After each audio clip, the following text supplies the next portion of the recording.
जवळपास 15 दिवसांपूर्वी डोंबिवली MIDC मधील एका कारखान्यात मोठा स्फोट होऊन भीषण आग लागली होती। या स्फोटात कारखान्यातील 13 कामगारांचा मृत्यू झाल्याची घटना ताजी असतानाच आता डोंबिवली MIDCतील आणखी एका कारखान्यात स्फोट झाले आहेत। या स्फोटांमुळे कारखान्याला मोठी आग लागली आहे।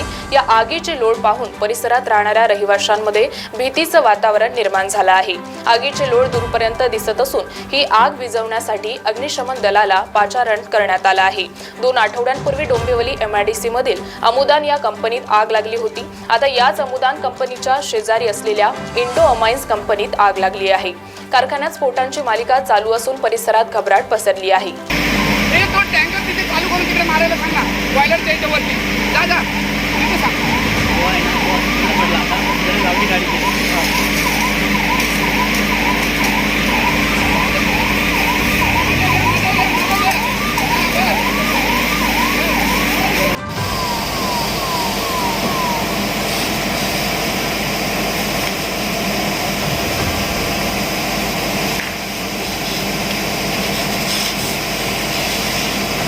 एका कंपनीला आग आहे, शिवाजी उद्योग अभिनव शाळेच्या जवळपास इकडे आग लागलेली आहे आणि आग नियंत्रणात आहे। आगीवर नियंत्रण मिळवलं सर? हो। कुठला कामगार अद्याप आतमध्ये अडकलाय का? नाही, कोणी नसल्याबाबत आम्हाला संबंधित कंपनीच्या कामगारांकडून कळलं की आतमध्ये कुणीही नाही। तर काय म्हणजे काय स्वरूप आहे आगीचं, कारण काय माहिती पडलं? त्या आगीचं कारण एवढंच तरी अस्पष्ट आहे। किती गाड्या सध्या आल्यात आपल्याला? सध्या आपल्या 8 गाड्या आहेत, टँकर आहेत, अजून आपल्या गाड्या येतात। आगीवर नियंत्रण मिळवलं, सध्या काही कोलिंगचं काम सुरू आहे? जवळजवळ नियंत्रण मिळवलेलं आहे, थोडंफार आहे। हे ड्रम पेंटर त्याच्यावर पाणी मारण्याचं फक्त तरी केमिकल कंपनी असल्याचं माहिती आहे? हो, केमिकल कंपनी आहे। नेमकं त्याच्यामध्ये रसायन कुठलं आहे ते कळलं नाही। आता घरडा केमिकलचे एक्सपर्ट आलेले आहेत, त्यांच्याशी विचारणा करून पुढचं विचारू।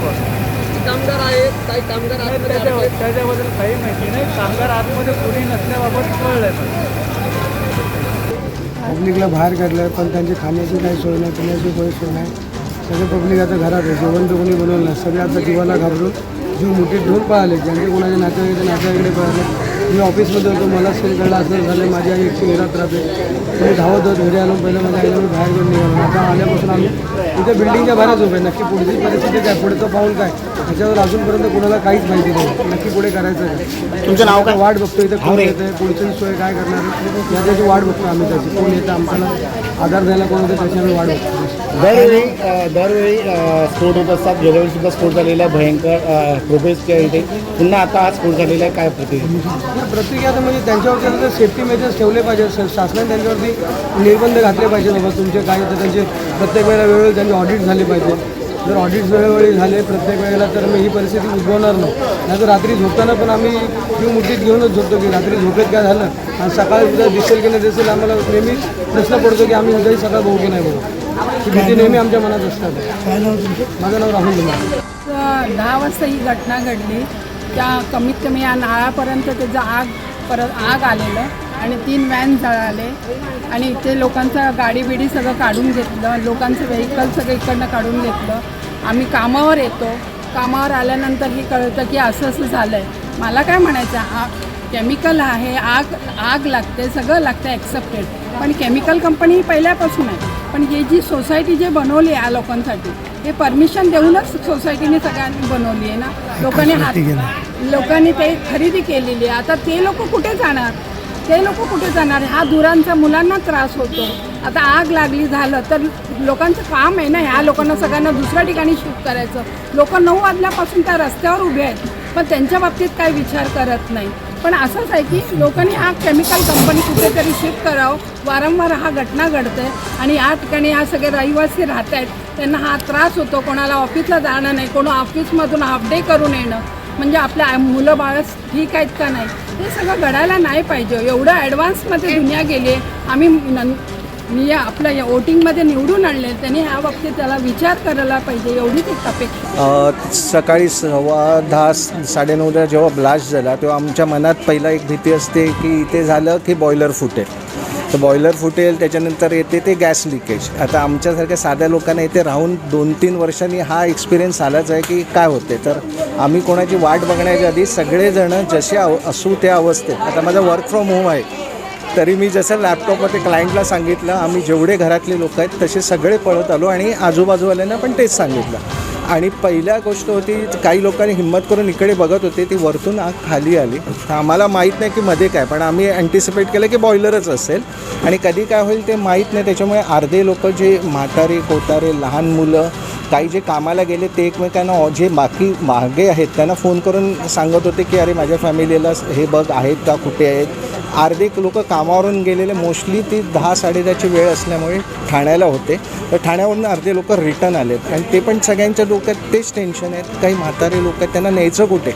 तर ते जे होते ते एकमेकांना हेल्प करून आम्ही मागे इकडनं जवळजवळ 500 मीटरवरती एक सेफ स्पॉट आम्ही स्वतःने जो इव्हॅक्युएशन स्पॉट ठरवला आहे की बाबा इथे काय फुटलं तर जो इम्पॅक्ट होईल तो तिथपर्यंत नाही पोचता येईल. आणि जे ना वेळ होती ते आपापले जे जवळ नातेवाईक आहेत जे डोंबिवलीला राहतात त्यांच्या घरी निघून गेले. आणि आता लकीली लाईट तर आहे, पण आम्ही का नाही घरी गेलो आहे, कारण आम्हाला ॲक्च्युली जो पण ऑफिशियली न्यूज येत नाही की बाबा केमिकल लिकेज नाही आहे, तो पण आम्ही घरी जाणार नाही आहे. आता आपण बघितलं असेल तर गेल्या महिन्याभरामध्येच डोंबिवलीमध्ये एक दुर्दैवी घटना घडली होती. अनेक लोकांचे बळी त्यामध्ये गेले होते आणि आज देखील डोंबिवलीमध्ये एक दुर्दैवी घटना घडलेली आहे.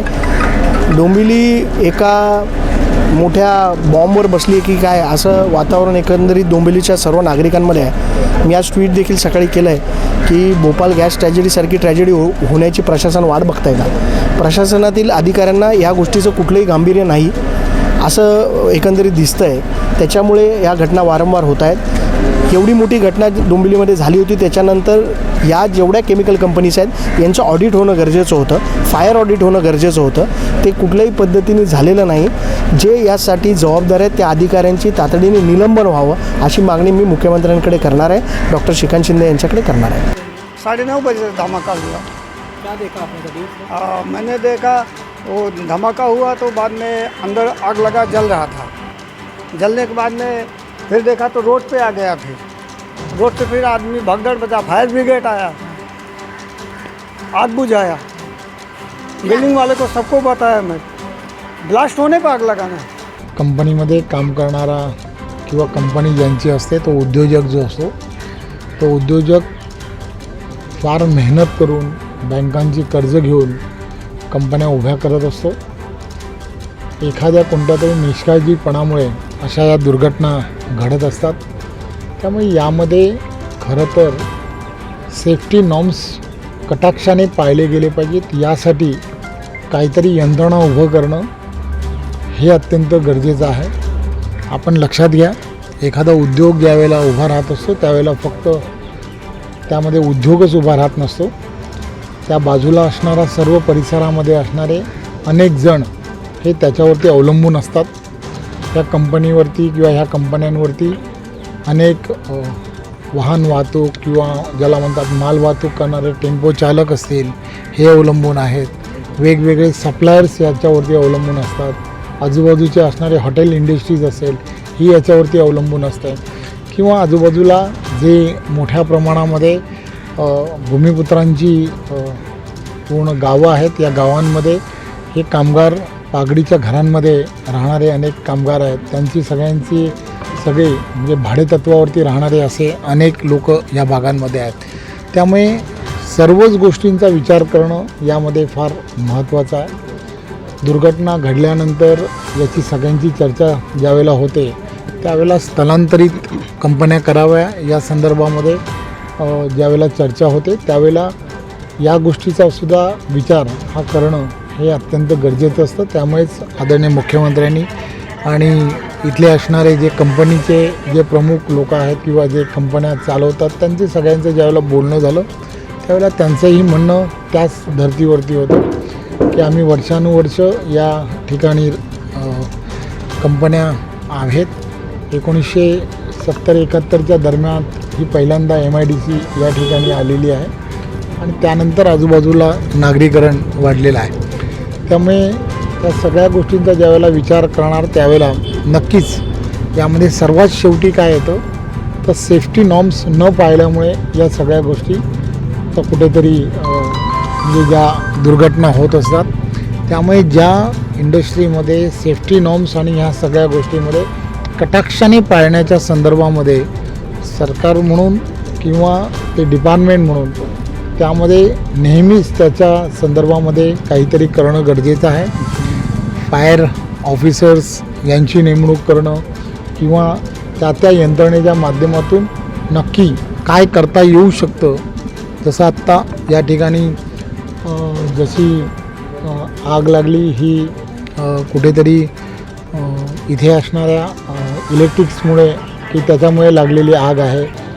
आज सकाळी 9:15च्या सुमारास डोंबिवली फेज 2 MIDCमध्ये इंडो अमाइन एक कंपनी आणि मालदे कॅपॅसिटर या 2 कंपन्यांच्या तिथं आग लागली आणि त्याच्यामुळं एका सिलेंडरचा स्फोट झाला आणि त्याच्यामुळं थोडीशी आग वाढली.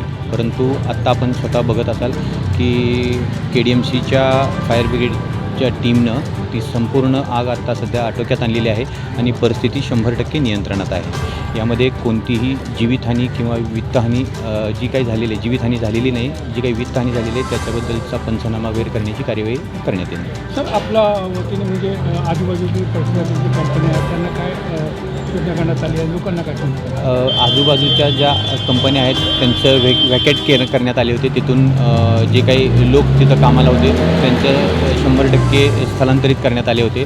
जशी आग सुरुवात झाली तशीच, त्याच्यामुळं जीवितहानी कोणतीही झालेली नाही. महाराष्ट्र TV 24 साठी ब्युरो रिपोर्ट नागपूर.